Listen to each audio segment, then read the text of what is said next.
Hello everyone, welcome to channel Deepam World.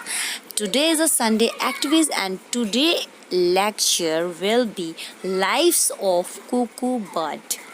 So let's start and please subscribe, share and like.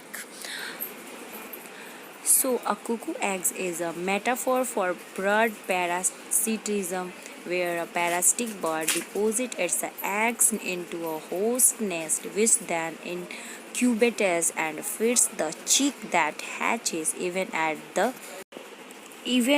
the expense of its own offspring. Cuckoo scientific names Cuckulidae.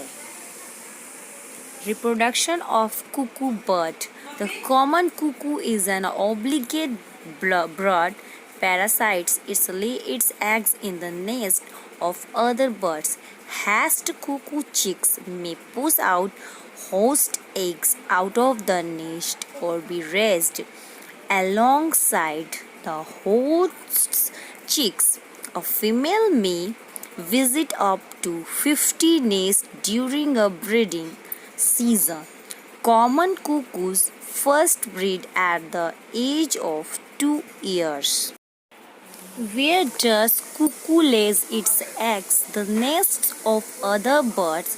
Cuckoos lay their eggs in the nest of other birds who are fooled into raising the infant cuckoo as one of their own. Is cuckoo same as a quail? Quails and cuckoos are cousins belonging to the same family. Both the birds lay eggs in the nests of host birds, says and Ravindranath, a city badger. Quails are entirely dependent on house crows. If you like my video, please like, share and subscribe and please support me. I hope so you like my video. Bye bye. Thank you.